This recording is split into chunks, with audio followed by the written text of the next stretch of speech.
So we had a case in the last year in which a young man was involved in an assault. He was stabbed in the chest. The helicopter was not involved with this case, but the great local BC ambulance service brought him in stat. We now have this fantastic trauma system. We've been working on this for 5 years to build a system where the patients who are involved in traumas are treated slightly differently for the benefit of the whole department. There's a system where as soon as we know there's a trauma coming in, BC Ambulance gives us the heads up, the red phone goes off. We have an alert system that alerts the whole hospital that there's a level 1 trauma coming in. So we know there's a stabbed young man. I'm on trauma call, so I get a page at home, beep, beep, beep, oh, level 1 trauma. So I just go straight to the hospital. The team is assembled, and essentially it involves everything from a social worker to deal with the patient's family. There's an extra cleaner who comes in to clean up so that we can get the trauma room ready for the next case. The ward clerk walks into the trauma room and helps with all the orders so that we don't have to run back and forth in and out of the room. There's 2 nurses at the bedside plus 1 at the head of the bed, and it's just super organized. There's no yelling or howling. It's just super calm and organized. And we just very quickly walk through the assessment of this guy. And he's obviously, got a significant injury to his right chest. He's bleeding out the wound. He can't breathe very well.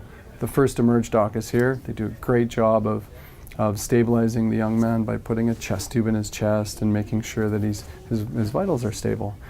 And then I get there, everything seems to be going fine. We say, okay, let's take this young man to the CT scan, which was already ready to go based on the system. They were waiting for him. Over we go. All of a sudden his pulse starts to rise and something's going wrong. Instead of scrambling at that moment, we've already got this awesome system with the massive hemorrhage protocol set up. I phone over to the main department and say, this young man's going to need 2 units of O-negative blood, stat, and get me 4 more ready. We get back to the trauma room, and so there it is. There's a cooler full of blood. Quickly hook up another IV.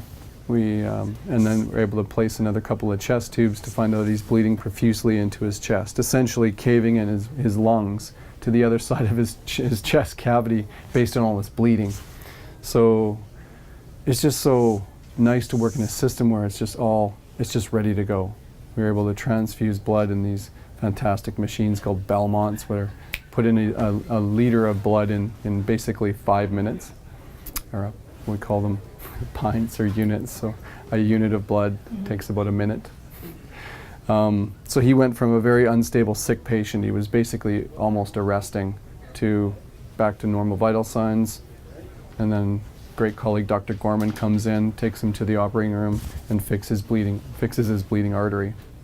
So all of it nicely dealt with. And then he spends the night in the ICU, cared for nicely, makes sure that they don't have any complications of the bleeding again, and he was discharged a day later.